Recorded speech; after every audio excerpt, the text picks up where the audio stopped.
Today's Between Master and Disciples, Reine-Claire Lucier, Prana for a Busy Lifestyle, will be presented in French with subtitles in Arabic, Aulacese or Vietnamese, Bulgarian, Chinese, Czech, Slovak, English, French, German, Hindi, Hungarian, Indonesian, Italian, Japanese, Korean, Malay, Mongolian, Persian, Polish, Portuguese, Punjabi, Russian, Spanish, and Thai.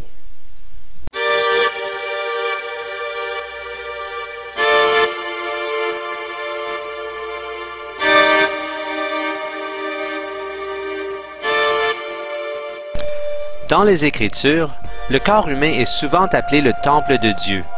C'est vraiment un rare privilège pour une âme d'atteindre cette demeure sacrée qui abrite le divin, car c'est une vraie bénédiction que de renaître en tant qu'être humain. À plusieurs reprises, le Maître suprême Ching Hai a parlé de la rareté de ce phénomène.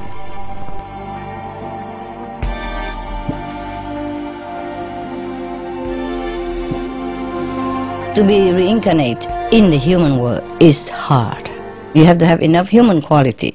You have to have affinity with the parents, yeah, and with the society, with the people around which you were born. And very difficult. To be a human, you need some merit.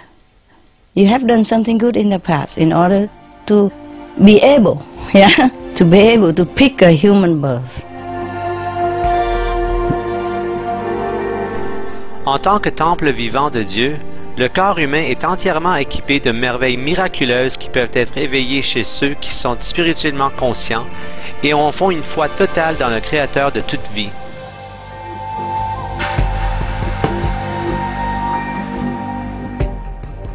Inédia, jeûner en latin, est la capacité humaine à vivre sans nourriture. Depuis des temps immémoriaux, il y a toujours eu des personnes qui ont pu se nourrir de prana ou force vitale. Par la grâce de la Providence, les inédiques, ceux qui suivent un mode de vie sans nourriture, peuvent retirer de l'énergie de la nature pour se nourrir.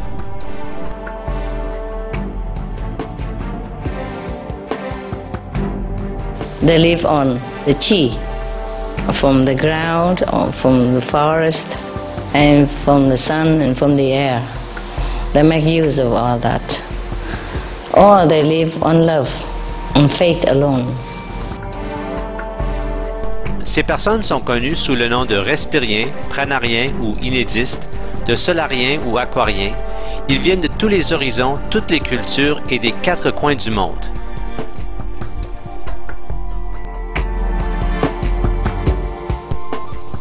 Les possibilités et miracles de la vie, tels que notre Créateur bienveillant les a conçus pour nous, sont bel et bien infinis.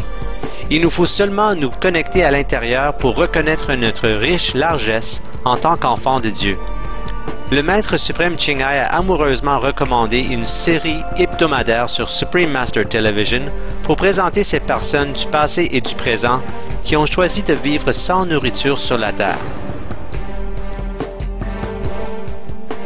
Puissent ces histoires spirituelles vous captiver, que les cœurs soient ouverts et les horizons élargis. Nous vous invitons à présent à vous joindre à nous pour la première partie de notre émission en 4 parties intitulée « Reine-Claire Lucier, prana pour un style de vie actif » dans « Entre maître et disciple ». Cette émission porte sur la possibilité du respirianisme ou vivre sans nourriture. Il n'a pas vocation d'enseigner cette pratique. Pour votre sécurité, ne tentez pas d'arrêter de manger sans être guidé par un expert en inédit.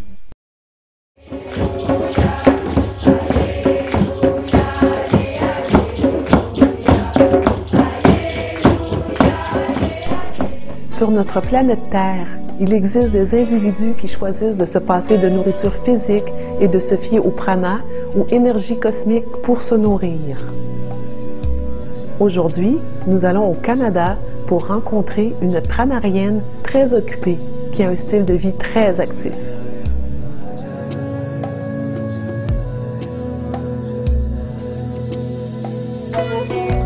Eh bien, moi, je m'appelle Reine-Claire et Je suis la directrice d'une école de vie consciente. C'est un lieu qu'on a créé pour accueillir les gens qui veulent faire une démarche profonde de transformation. Les gens qui sont au courant de ce qui se passe sur la planète et qui veulent participer à l'éveil de l'humanité. Reine-Claire a 63 ans et est pranarienne depuis 10 ans. Pourtant, quand elle était jeune, elle n'aurait jamais imaginé faire ce choix de vie. En fait, rien dans son milieu ne l'avait préparée à une vie sans nourriture. Moi, j'ai eu une vie plus que très ordinaire, dans une famille plus que très ordinaire, dans une ville ordinaire. Rien de spécial. Une grande famille nombreuse, une éducation, tout ce qu'il y a de plus ordinaire et normal, rien qui pouvait me préparer à ce que je vis aujourd'hui. Il n'y a rien qui a été désiré ou planifié par moi dans ce qui se passe aujourd'hui dans ma vie. J'ai tout simplement suivi le filon intérieur et le développement de mon âme. C'était le résultat. Donc, j'ai fait des études normales. J'étais un professeur. Donc, j'ai terminé mon cours à l'université. J'ai enseigné aux enfants. J'ai enseigné aux adultes. J'ai enseigné de la maternelle jusqu'à l'université. Puis, j'ai quitté le milieu de l'institution parce que, à ce moment-là, je ne connaissais pas le mot « la matrice », mais je le sentais en dedans, je le vivais. Donc, j'ai quitté ce monde-là. C'est qui l'a eu? Reine-Claire n'a jamais eu l'intention de devenir pranarienne, mais en écoutant son moi intérieur et ses guides intérieurs, elle a été guidée lentement vers la voie sans nourriture. Son premier pas dans cette direction a commencé avec l'élimination de tout produit d'origine animale dans son alimentation. J'ai toujours suivi ce que je ressentais à l'intérieur de moi. J'ai eu une éducation très traditionnelle à l'intérieur d'une religion, mais j'ai quitté, j'ai tout laissé tranquillement, peu à peu, en suivant tout simplement l'appel intérieur, mon âme qui poussait. Alors, évidemment, j'ai modifié mon alimentation. C'est très longtemps. J'ai commencé vers l'âge de 30 ans à modifier mon alimentation, qui était à la base pure carnivore. Et puis, la vie m'a présenté les événements qui ont fait que j'ai fait les changements qui s'imposaient. Donc, j'ai commencé par être végétarienne. Ensuite, je suis devenue crudivore. Ensuite, j'ai diminué beaucoup la quantité que je mangeais parce que quand on est crudivore, quand on mange vivant, bien, on a beaucoup moins besoin de manger. Et ça faisait déjà plusieurs années que je mangeais très peu et je vivais seule. Et je croyais que j'avais maîtrisé ma matière parce que j'avais besoin de très peu et je me contentais de très peu et c'était facile pour moi de refuser n'importe quoi que les gens m'offraient. Et je croyais vraiment que j'avais atteint la maîtrise de ma matière. J'étais bien. Sauf que quand j'ai rencontré mon conjoint qui est rentré dans ma vie, je me suis aperçue que j'avais pas maîtrisé ma matière parce que tout simplement par une influence bien humaine puis affective, je me suis mis à changer mon menu et à manger plus qu'il faut et à ne pas pouvoir tout simplement continuer à respecter ce que je faisais. Et là, j'ai vu que j'avais pas maîtrisé ma matière, que c'était une illusion, que c'était juste la facilité de vivre seule, que si je voulais pas manger certaines choses, j'avais juste à pas les acheter. Mais quand elles se retrouvaient dans ma maison, je pouvais pas ne pas les manger. Donc ça m'a révolté beaucoup de voir que finalement, j'avais pas maîtrisé ma matière. Puis je me suis tout simplement fâchée. J'ai fait une grosse colère qui m'a amenée à réaliser qu'il fallait que je fasse quelque chose pour maîtriser. Et là, comme j'étais déjà en contact avec mes guides de lumière depuis plusieurs années, eh bien, j'ai tout simplement demandé de l'aide à mes guides de lumière. Je leur ai demandé ce que je pouvais faire. Et ça faisait déjà longtemps que je connaissais la dimension du prana, d'ajouter du prana dans ma vie, d'ajouter le prana à l'alimentation. On faisait le passage tout doucement. Mais là, quand je me suis fâchée, j'ai carrément arrêté de manger pour une journée ou deux. Et je ne savais pas ce que j'allais faire, mais je savais qu'il devait se passer quelque chose dans ma vie. Donc, j'ai demandé au guide de me conseiller. Et là, ils m'ont suggéré de faire l'expérience, de transformer ma mécanique biologique en mécanique pranique. Et comme j'étais en confiance avec ces guides-là, parce que ça faisait des années qu'ils me guidaient sur tous les plans, eh bien, j'ai joué le jeu.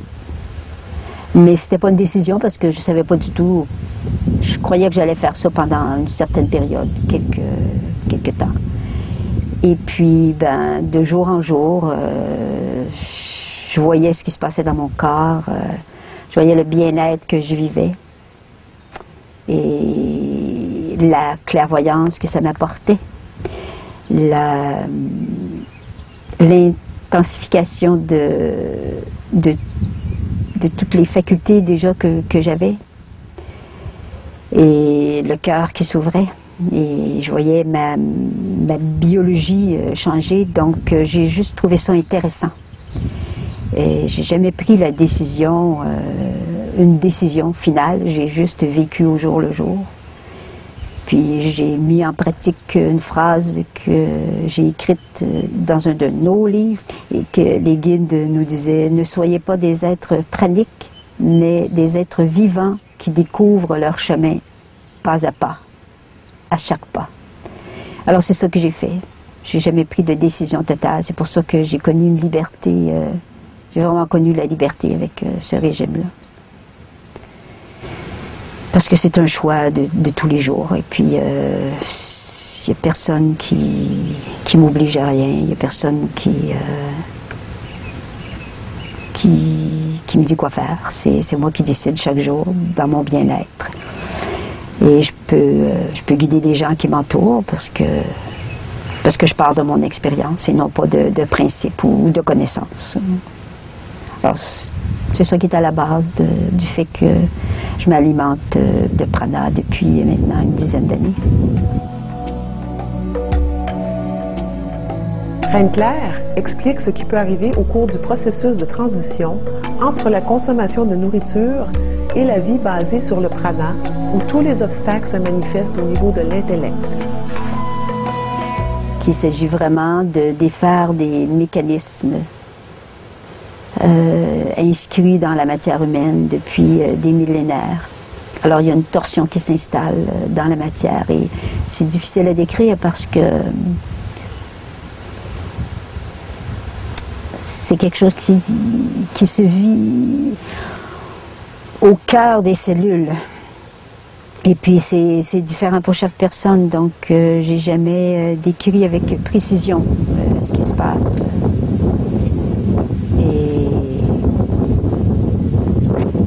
Mais le corps, au niveau physique, c'est pas si difficile. Il vient un temps, ça peut durer quelques jours, peut-être une semaine, je pourrais dire de faiblesse, où le mental essaie de faire croire au corps physique que c'est pas bien ce qu'il fait, c'est dangereux, puis il va perdre la force, et puis il va peut-être mourir aussi. Mais ça dure quelques jours. Mais la torture, je pourrais dire, c'est plus au niveau mental puis émotionnel. Tout le jeu de ces corps-là qui font tout ce qu'ils peuvent pour nous maintenir dans les vieilles structures, dans le vieux fonctionnement. Chaque fois qu'une personne réussit à changer la mécanique biologique en mécanique pranique, ça a un effet sur toute l'humanité. Au niveau atomique, ça a un effet sur toute l'humanité, parce que nous sommes tous reliés les uns aux autres, au niveau énergétique. Alors, une seule personne qui fait un changement et toute l'humanité en ressent Alors c'est pour ça que moi-même, consciemment, il n'y a pas personne d'humain qui m'a conseillé ou encouragé à faire ça, mais je sais que j'ai reçu dans mes cellules le signal de beaucoup d'humains qui l'ont fait avant moi ou en même temps que moi. Et c'est ça. Reine Claire croit que le style de vie pranarien est plus que de simplement arrêter de consommer la nourriture physique. C'est un cheminement de transformation personnelle qu'on choisit de faire. Le prana, c'est l'énergie vitale. C'est dans tout. Il n'y a rien qui vit qui ne contient pas de prana. Mais une chose est sûre, c'est que c'est ni Dieu ni un ange qui va venir nous mettre du prana dans le corps. Il faut que ce soit l'être humain qui le décide, qui le choisisse. C'est une démarche volontaire, c'est une démarche d'éveil, de choix profond, personnel. À moins d'avoir reçu une grâce spéciale, certains humains ont reçu ça pour devenir des exemples pour les autres. Mais dans le processus normal d'une personne qui a mangé pendant 20 ans, 30 ans, 40 ans, il n'y a pas un ange qui va venir lui déverser du prana, ni dans la bouche, ni par le nez.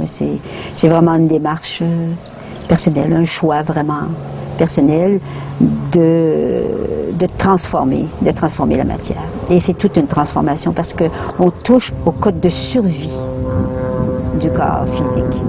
La matière se rebelle et la plupart des gens s'arrêtent à cette étape-là. Quels sont les symptômes dont Reine Claire a fait l'expérience quand elle a décidé de vivre de prana il y a 10 ans? Retrouvez-nous dimanche prochain pour le découvrir.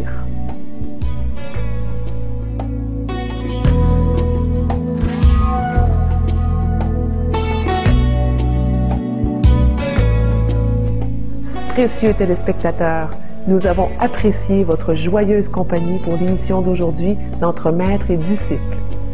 Veuillez rester à l'écoute de Supreme Master Television pour des gens bien, de bonnes œuvres, juste après Nouvelles d'exception.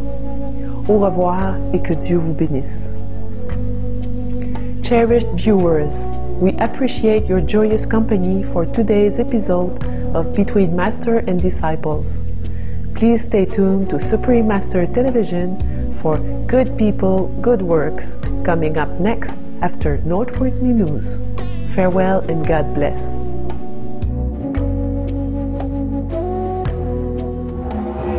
For more information on Reine Claire Lucier School of Conscious Life, please visit www.école-de-vie-consciente.com. For more details, please visit www.suprememastertv.com/BMD.